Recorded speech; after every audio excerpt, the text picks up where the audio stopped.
Cartago delenga este. Urbe latericium evenit marmorem reliquit. Vini, vidi, vec. Fabrum essesuae cenque fortunae.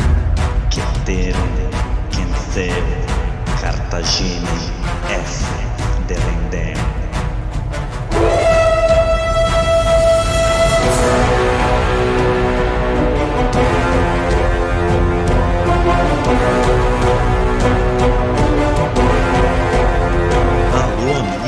Alô galera, estamos de volta para o 25º episódio do podcast Roma Nua e Crua. Quem vos fala é Bruno Prandi e no backstage ele, o pueril Douglas De Brito. Eu sou o Douglas, você não é o Douglas. Recapitulando... Semana passada, vimos o início da Segunda Guerra Púnica. Após Aníbal colocar a cidade de Sagunto, uma aliada romana, em cerco, os romanos então mandam emissários para Cartago pedindo a cabeça do Aníbal, ou seria guerra, e Cartago fica do lado do seu general. Afinal, a cidade de Sagunto estava do lado do rio Ebro, que pertencia aos cartagineses, segundo os termos pós-Primeira Guerra Púnica, e assim é declarada a guerra. Roma então levanta 3 exércitos, um com o cônsul Cornélio Cipião, que vai atacar a Espanha, o outro com o cônsul Semprônio Longo, que vai atacar a África, e um terceiro exército que ficaria tomando conta da Itália, principalmente do norte da Itália, onde os gauleses forem recém-anexados, e também Hannibal atravessa o rio Ebro e vai seguindo em direção a Roma, e é daí que a gente começa o episódio de hoje. Roma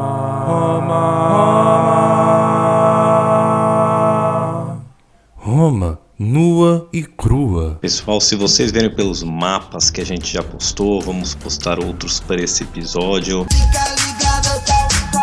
Mas passando o rio Ebro, era o que seria hoje território francês, e era um território que não era controlado nem pelos cartagineses, nem pelos romanos. São as ordens que vêm dos donos da terra de ninguém. Haviam ali na costa cidades autônomas gregas, como era Sagunto, também tribos ibéricas e tribos celtas, gaulesas ali na região. E era uma região hostil para os dois poderes. Então, quando Aníbal atravessa o rio Ebro, ele não vai ter uma vida fácil ali. Mas ele não queria perder tempo brigando, lutando com outros povos, que não fossem os romanos. Então, a sua primeira estratégia é comprar apoio, comprar livre passagem pelo território dessas tribos ibéricas e gaulesas. As que não colaboravam, ele sim tinha que guerrear, e como ele estava com um exército gigante, era até relativamente fácil. Extremamente fácil.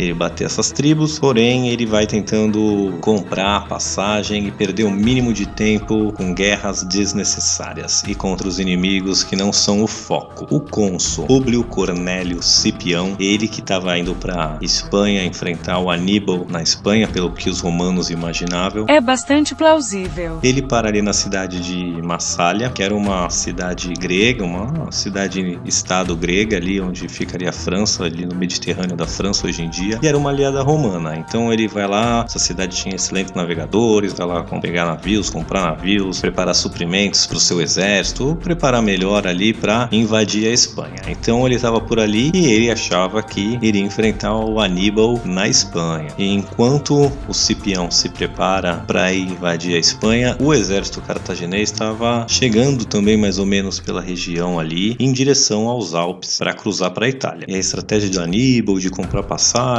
de pagar para passar, de não guerrear, vinha dando certo até ele chegar no rio Ródono. Ali é um rio que seria antes dos Alpes. Ali tinha uma tribo gaulesa que ocupava aquele lugar, que era aliada dos romanos, ou tinha bons termos com os romanos, mas independente disso, eles também não queriam que um exército invadisse o seu território. Então esse rio, ele era bem largo, cerca de 1 quilômetro de uma margem à outra. Ele era fundo, ele tinha uma correnteza forte, então não era um rio fácil de conseguisse atravessar. E aí vai ser o primeiro grande desafio de Hannibal, porque além de atravessar esse rio, essa tribo gaulesa tá ali do outro lado esperando os cartagineses passarem. Eles montaram um acampamento do outro lado do rio, então tava um acampamento cartaginês de um lado do rio e um acampamento gaulês do outro. E além do mais, os gauleses estavam ali na beira do rio, em formação militar. Eles usaram até seus navios para bloquear a passagem dos cartagineses. E aí Aníbal vai ter que usar seu brilhantismo militar. Aníbal então pega seu irmão com um destacamento grande de cavalaria e manda ele subir o rio para atravessar em outro ponto lá para frente. Para distrair a tribo gaulesa, ele começa a fazer os preparativos para cruzar o rio ali, nas forças que estão de frente com ele. Então começam a construir balsas, barcos e preparar seu exército para cruzar o rio e atacar, tá? Então eles fazem bastante auê ali.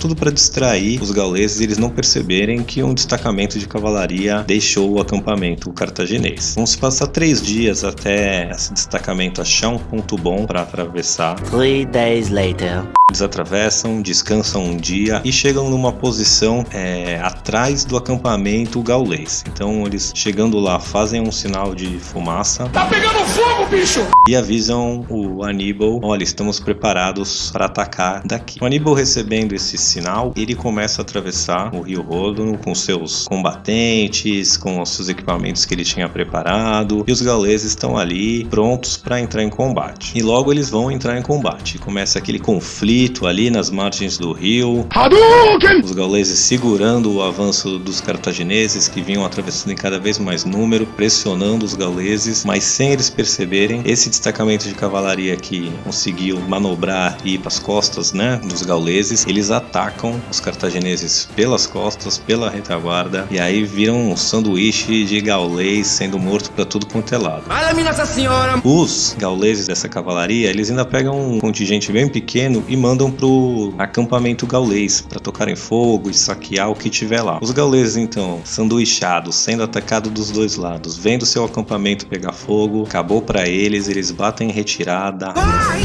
Corre!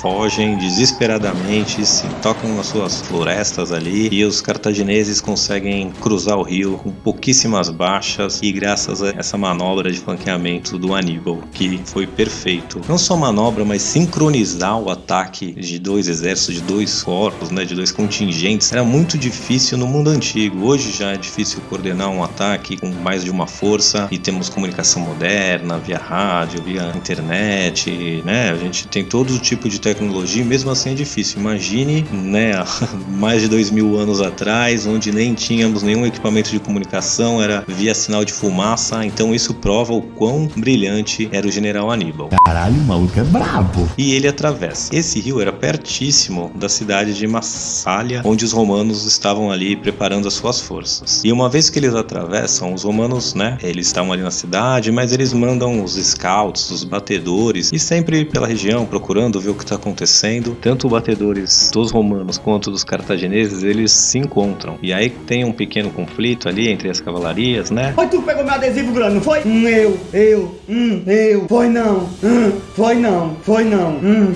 Eu. Mas nada muito sério, eles só entram em conflito rapidinho e voltam para suas bases correndo para avisar seus generais. Os romanos, principalmente o Cipião, o cônsul que estava com o exército ali, fica em choque de saber que o Aníbal estava tentando ir para a Itália. Ele percebe que o Aníbal tá tentando fazer, e eles nem imaginavam, ninguém em Roma pensou que Aníbal ia tentar invadir a Itália, e sim que as guerras aconteceriam em território cartaginês. Agora, ambos generais sabendo o que estava acontecendo, o Cipião vai correndo tentar achar esse acampamento e botar um fim nessa aventura do Aníbal. Lembrando que até aqui o exército romano da região ali estava com cerca de 20 mil homens, e o exército do Aníbal era bem maior, estava com cerca de 45 mil homens. Eles não sabiam exatamente isso, né? O Aníbal até sabia o tamanho de um exército consular romano, porém Aníbal, sabendo que foi descoberto, ele não quer perder tempo lutando os romanos em território gaulês, ibérico, ele quer logo ir para a Itália. Então ele abandona o acampamento o mais rápido possível e vai correndo em direção aos Alpes. Quando o exército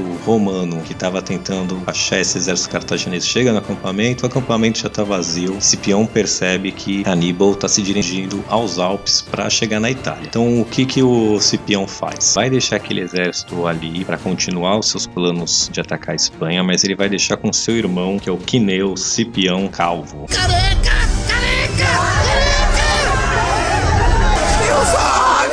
Então vão ter 3 Cipiões na nossa história. A gente viu o Calvo, que é o irmão do cônsul Públio Cornélio Cipião. E o cônsul Públio Cornélio Cipião, ele vai para o norte da Itália assumir controle daquele terceiro exército que estava lá tomando conta do norte da Itália. E o Cipião, o Calvo, seu irmão, continua em direção à Espanha e os preparativos para invadir a Espanha. Vou focar agora no que acontece, porque essa guerra está acontecendo em vários lugares, né? Então o Cipião Calvo, o irmão do cônsul, ele pega ajuda ali de Massalia, uns navios que eles tinham de guerra, e vão indo em direção à Espanha. Eles conseguem chegar ali perto do rio Ebro, onde era a divisa oficial, as esferas de influência romana e cartaginesa, e os cartagineses tinham tomado aquela região para eles. Havia ali cerca de 10.000 soldados cartagineses. Aníbal deixou tomando conta ali. Então haviam 2 contingentes cartagineses na Espanha. O principal, que estava em Cartago Nova, o irmão do Aníbal, o Asdrúbal, e ali perto do rio Ebro tinha um contingente de 10.000 homens que estava sendo comandado pelo Anão. Outro anão, não aquele que a gente já viu. E os romanos chegam ali na região e o anão, mesmo tendo um exército menor, ele vai entrar em confronto com os romanos. O que ele deveria ter feito era recuado um pouco e esperado o Asdrúbal, que já estava a caminho, se juntar aos 2 exércitos para enfrentar os romanos. Mas os romanos chegam tocando terror, o anão resolve oferecer batalha e eles tomam um pau. Então Roma consegue ali estabelecer uma base de operações, o que é importantíssimo, porque o rio Ebro era a divisa ali mais ou menos entre a Espanha e a França, que seria mais ou menos hoje. Só que além desse rio, tem as montanhas, as Piranees, que também são montanhas dificílimas. Então basicamente os romanos conseguem montar uma base de operação na única passagem terrestre da Espanha para a França, que seria também depois da França ali para chegar na Itália. Então com aquela base ali bloqueando o rio Ebro, o que os romanos conseguiram é impedir que novos reforços da Espanha cheguem na Itália pela via terrestre. Eles ainda podiam mandar via barco, mas cortou. Os romanos começam a se aliar às tribos locais que eram recém-conquistados pelos cartagineses, então ainda tinha uma hostilidade contra eles. Então foi uma vitória estratégica importante para Roma. Em grego, estratégia. Já o Calvo ali na Espanha, e vamos voltar a falar do Aníbal, que chega ali nos Alpes para atravessar para a Itália. Facciamo os nomes ingresso em Bruno Prandi Podcast Romano e Crua. Então Aníbal estava do lado francês dos Alpes e ali era dominado pelos gauleses, né? Várias tribos gaulesas que ocupavam a região ali da França. E ele chega nessa tribo, resolve uma disputa ali de quem ia herdar o poder entre 2 irmãos. E aí ele toma o lado de um irmão. Esse irmão, que foi apoiado pelo Aníbal, agradecido, oferece comida, suprimentos para os cartagineses e guias para atravessar ali nos Alpes. Parecia que é tudo bem. O Aníbal também já começa a receber mensagens dos gauleses do outro lado, do lado itálico da Gália. Os últimos territórios foram conquistados pelos romanos. Os gauleses ali do norte da Itália odiavam os romanos que estavam tomando suas terras. Então ele também ouve que daquele lado, assim que ele chegasse, ele vai ter apoio das tribos locais para lutar contra os romanos. Então parecia que estava tudo bem. E Aníbal começa a sua travessia. Então ele vai subindo os Alpes, esses guias vão dando uma bela ajuda para eles. Chegam em certo ponto, os guias falam: olha, cara, segue aqui esse caminho, tá tudo bem, a gente tá voltando, já trouxemos vocês onde era para trazer, então vão com Deus e até. Ainda estão aqui? Não. Aníbal fica um pouco receoso com essa atitude dos guias e manda o exército parar a marcha assim que os guias vão embora. Ele então pega um destacamento de batedores e manda eles irem averiguar à frente se não há nada estranho. E tinha. É uma cilada, viu? Então lá tinha uma outra vila, uma outra aldeia de uma tribo gaulesa e eles estavam preparando uma emboscada para os cartagineses. Então eles estavam num caminho subindo os Alpes, é um caminho estreito. Então do lado era a montanha e do outro lado era um penhasco. Então assim que Aníbal tem essa informação, o próprio Aníbal, ele pega um pelotão de elite dele ali e sobe nas montanhas e ele consegue ficar num ponto acima dessa tribo que estava preparando a emboscada. Então ele vai para um ponto mais alto, consegue se posicionar estacionar e aí ele dá um sinal pro seu exército continuar a marcha, quando já é noite, tá? E aí quando a coluna do exército tá passando ali perto da vila, a sentinela ali que tava tomando conta, avisa a tribo que parte correndo para atacar os cartagineses. Eles no começo têm algum sucesso, porque como eu disse, era muito estreito, conseguem empurrar alguns cartagineses penhasco abaixo, mas eles estavam preparados para esse ataque, né? Já sabiam o que ia acontecer, então eles já estavam em formação com as suas armas e eles logo conseguem segurar a linha e manter ali a estabilidade, segurar o ataque gaulês. Enquanto isso, os gauleses nunca tinham visto elefantes na vida e eles ficam receosos de atacar esses monstros que eram os elefantes do exército de Aníbal. Então os elefantes já começam a causar um estrago ali nos gauleses e enquanto eles estão ali numa batalha mais uma vez, Aníbal agora descende com seu pelotão de elite e ataca de novo os gauleses pela retaguarda. E os gauleses, vendo que estão espremidos, sendo atacados por dois lados, batem em retirada, fogem, abandonam sua vila. E assim que eles vão embora, os cartagineses então atacam essa vila gaulesa, roubam todos os suprimentos de inverno e depois, no dia seguinte, continuam sua marcha rumo à Itália. Quem é este podcaster? É o Bruno Brandi! Bruno Prandi, vai tudo ok, passam-se mais 3 dias sem nenhum tipo de contratempo, e aí, quarto dia, eles chegam num caminho entre penhascos que passavam um rio ali, e antes de ele entrar nessa passagem, tribos que tomavam conta ali da região, vêm falar com Aníbal, vêm oferecer guias, suprimentos e tudo mais, então Aníbal aceita, mas ele já fica desconfiado. Cara de quem vão aprontar! Toma a seguinte providência, geralmente todos os exércitos marcham, né, com a cavalaria na frente, a infantaria atrás, por último o trem de bagagem. O trem de bagagem era os animais que levavam o ouro, a prata que precisava para uma campanha dessa, a comida, as toras, os equipamentos para fazer acampamento. Então era a coisa mais lerda assim do exército, né, que tinha que ir numa velocidade mais baixa e onde engatava as coisas mais importantes, onde estava a comida, onde estava o dinheiro, onde estavam os planos de guerra, onde estavam os suprimentos e todas as coisas necessárias para tocar a guerra. Então o Aníbal tira o trem de bagagem do fim da fila e joga para o começo da fila, que vai tocar a marcha. E no fim da fila ele coloca a sua infantaria de elite, seus melhores soldados de infantaria. E aí eles vão seguindo o caminho ali, as passagens, lembrando que era um riozinho com um caminho estreito e dos dois lados penhascos. Em cima desses penhascos tinha uma tribo gaulesa seguindo, acompanhando os passos do Aníbal sem eles perceberem, até eles chegarem no ponto mais estreito da passagem. E quando eles chegam lá, esse caminho, essa passagem está bloqueada. E aí quando eles têm que parar porque esse caminho está bloqueado, com pedras, com soldados do outro lado, eles começam a receber uma chuva de pedra, de lança, de flecha, de tudo vindo lá de cima dos penhascos.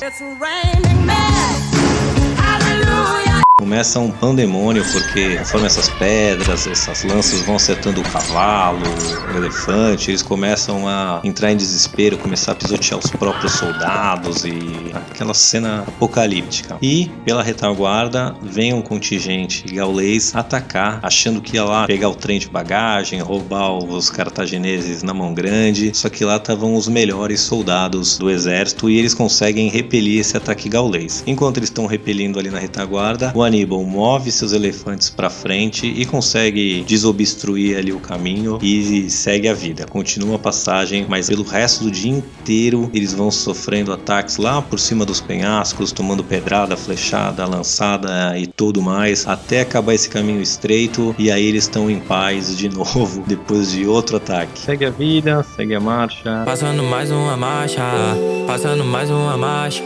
E no 9º dia eles chegam no topo dos Alpes. E aí o Aníbal monta um acampamento, espera o resto das tropas chegar, todo mundo se reunir. E ali ele faz um discurso, aponta ali embaixo. Vocês estão vendo ali embaixo? Já dava para ver a planície lá embaixo italiana. Ele conseguiu, aqui tá chegando a Itália, já fizemos o mais difícil, agora é descer e tomar aquele país pra gente. É um probleminha. né? Eles já estavam no fim do outono e os Alpes ali já estavam cobertos de neve, entrando no inverno, então era uma condição terrível. Imagine descer montanhas cheias de neve, então perdeu-se mais gente na descida do que na subida com esses ataques todos, porque deslizava a pessoa, caía de penhasco, tinham passagens muito estreitas que às vezes estavam cobertas por neve ou por pedras e eles tinham que demorar dias ali para conseguir reabrir a passagem e até reabrir, o pessoal mais mal equipado morria congelado, então, aconteceu de tudo e a descida acabou sendo pior do que a subida. Sem me alongar muito, vão precisar de mais uma semana para terminar a descida e a travessia dos Alpes vai ser completada em 16 dias. Só que o exército que começou com 45 mil homens vai chegar do outro lado mais ou menos pela metade, cerca de 26 mil homens vão conseguir atravessar os Alpes. Os outros ficaram pelo caminho, morreram, desertaram, congelaram, e os que chegaram estão no caco,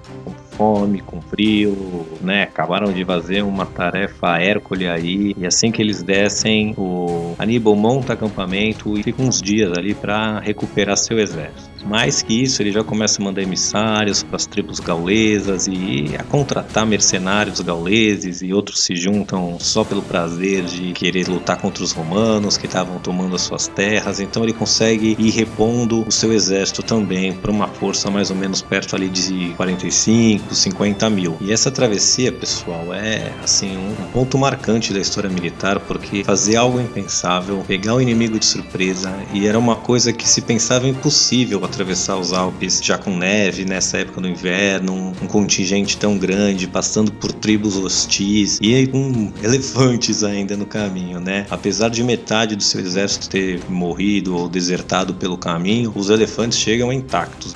Mais ou menos! Intactos não, né? Eles chegam precisando se recuperar, mas não perdeu nenhum elefante, então ele consegue atravessar e chegar com seus elefantes do outro lado. Impossível, é só questão de opinião. Esses elefantes, apesar de serem poucos, eles trazem um efeito psicológico gigante quando as outras tribos vêm. Às vezes o próprio Aníbal chegava montado no elefante. Então imagine você um chefe tribal ali dos gauleses e ver um general com todo o seu esplendor, com a sua armadura, chegando montado num elefante que aquelas pessoas jamais imaginavam que existisse uma fera, um animal daqueles. Era um efeito psicológico muito forte que ajudava a convencer tanto os inimigos a saírem do caminho quanto os outros a se aliarem a ele nas suas empreitadas. A travessia já foi algo espetacular que Aníbal Barca consegue fazer. Vamos deixar o Aníbal aí no norte da Itália e vamos ver o que o outro cônsul romano, o Semprônio Longo, estava encarregado de invadir a norte da África, estava fazendo.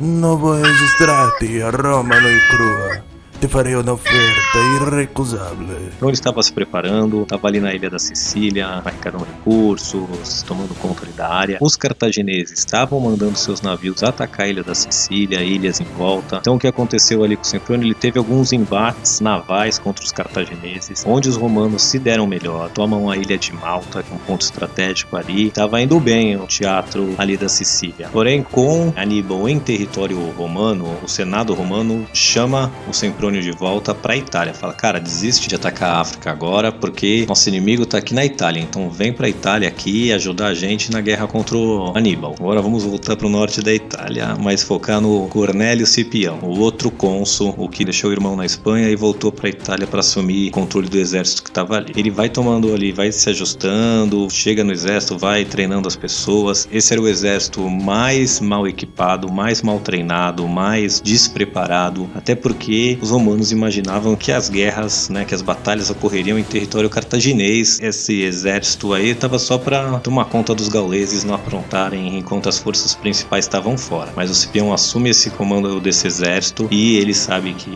o Aníbal ali tá pela área e começa a ir atrás do Aníbal. Sabendo que o Cipião tá atrás dele, ele acha que o Cipião voltou com o seu exército, estava ali indo para a Espanha e se juntou. Então o Aníbal acha que tem dois exércitos romanos, cerca de 40 mil homens, atrás. E ele fala, ferrou, vou ter que também ir atrás e bater esses romanos logo, porque se eu ficar aqui perdendo ou não conseguir nada, logo os gauleses que estão me ajudando vão se virar contra mim, né? Então eu tenho que logo garantir uma vitória, até para motivar os gauleses a continuarem me ajudando e mandarem mais soldados e comidas para continuar minha campanha. Então, mais ou menos os dois começam a marchar tentando realmente se encontrar. Tento te encontrar.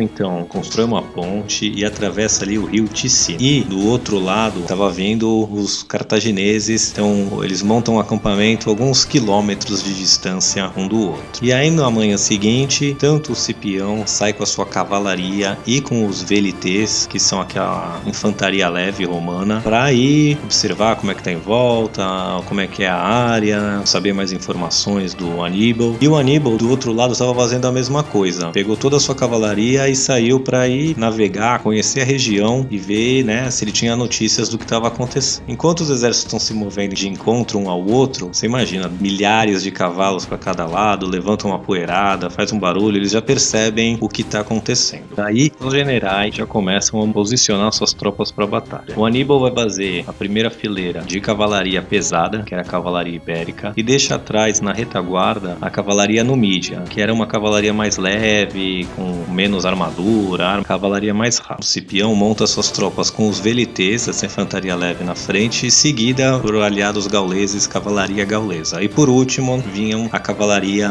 romana mesmo, comandada pelo Cipião. Quando eles entram em contato visual e o Aníbal vê que tá os velites ali na frente, ele resolve não esperar entrar ali num confronto com os velites, tomar uma lançada e tal, e manda a sua cavalaria pesada atacar a todo vapor os romanos. Essa cavalaria vem, bate de frente com os velites, que jogam suas filas, né, que era a lança deles, e em cima da cavalaria, mas já bate em retirada, fugindo, porque não ia dar pra encarar de frente uma cavalaria pesada. Enquanto isso, eles vão pra retaguarda, né, a cavalaria gaulesa vai de encontro com essa cavalaria ibérica e começa a batalha. O Cipião, vendo isso, ele pega a sua cavalaria e também vai lá pra estabilizar a linha romana, porque eles estavam em inferioridade numérica até então. Quando a cavalaria do Cipião chega, eles ficam todos engajados e a luta começa a ficar feroz, mas bem equilibrada entre os dois exércitos. Bem equilibrada era o que parecia, né? Porque enquanto o Aníbal espera a cavalaria romana chegar e tá completamente engajada, ele manda a cavalaria numídia, que estava na reserva, flanquear e atacar os romanos pelos dois lados. Eles flanqueiam então, tava ali os velites na retaguarda, mas eles veem um monte de cavalo que já chegam jogando lança neles, eles logo batem em retirada e fogem do campo de batalha, e assim que eles fogem, a cavalaria numídia ataca os romanos pelas costas. Então a cavalaria romana agora fica sanduichada de novo entre a cavalaria ibérica e a cavalaria numídia, e aí é um pega pra capar. No meio dessa treta toda, o Cipião, ele é atingido, gravemente ferido. Quando um soldado vê que ele tá ferido, vai lá matar ele de vez. Seu filho também chama Públio Cornélio Cipião, nome exatamente igual ao do pai, só pra confundir. Ali com 17 para 18 anos, consegue salvar o seu pai do ataque, e aí os romanos batem em retirada desesperadora pela ponte que tinham construído ali no rio Ticino, e depois queimam a ponte para os cartagineses não conseguirem vir atrás. Existe uma outra versão que quem salvou o Cipião não foi seu filho, mas sim uma escrava, mas como a gente tem que escolher entre uma das duas histórias para contar, eu vou com a que o filho salva. Então só vamos dar uma pausa aí pra gente conhecer os Cipiões aí, que já tem vários. Então tem o Públio Cornélio Cipião, que era um dos cônsules, né? Tem o seu irmão, que é o Gneu Cipião Calvo, que tá na Espanha, e o filho, que é o Públio Cornélio Cipião também, que a gente vai chamar de Cipião Africano, não por causa da sua genitália. Que baixaria, hein? Que fiasco, que pouca vergonha, que pederastia! Mas porque ele vai ganhar esse codinome ao longo da guerra, depois veremos. Então só para separar quem são os Cipiões, tem o Calvo, que é o que tá na Espanha, o Públio, que é o que tá comandando o exército e que foi ferido, e o seu filho, o Cipião Africano. Então depois dessa batalha, os gauleses ainda conseguem tomar algumas outras cidades e vilas menores ali, que eram dos romanos. Uma delas era importantíssima porque era o depósito de grãos ali da região. Então com Aníbal tomando esse depósito, suprimentos romanos ali da região ficam não apenas escassos, mas também como na mão do adversário. Então o exército romano tá lá, não que seria território romano, mas recém-conquistado dos gauleses, então um território hostil, perdeu sua linha de suprimentos. Então Então o Cipião, né, ele volta com seu exército para a cidade de Placência. Também já era chegado o inverno ali, então ele resolve acampar e esperar o outro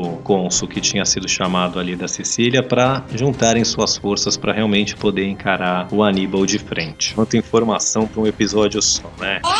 Então a gente vai mais ou menos parar por aqui, vamos só dar uma recapitulada no que aconteceu hoje. Então a guerra está acontecendo em 3 frontes, tá? Na Espanha tem o Gneu Cipião, que se deu bem, conseguiu pegar um território depois do Rio Ebro, tem uma base de operações ali. O Semprônio Longo, que era o outro cônsul que estava indo invadir a África, teve algumas batalhas navais ali perto da Sicília e está voltando para a Itália para enfrentar o Aníbal. E o Públio Cipião, que era o outro cônsul que estava ali tomando conta do norte da Itália, perdeu uma batalha, foi ferido gravemente, tá num estado péssimo de vida até agora, e depois dessa derrota ele foge para a cidade de Placência e monta acampamento ali. E é por aqui que a gente fica hoje, pessoal.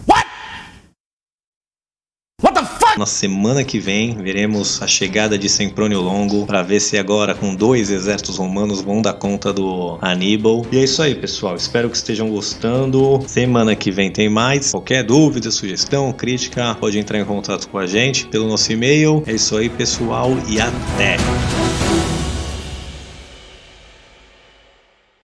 Ainda estão aqui? Já acabou.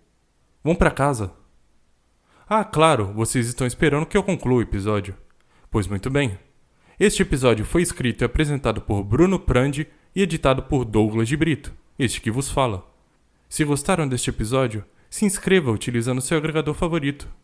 Caso queiram entrar em contato conosco, envie um e-mail para romanuicrua@gmail.com. Agora vão! Desliguem o podcast.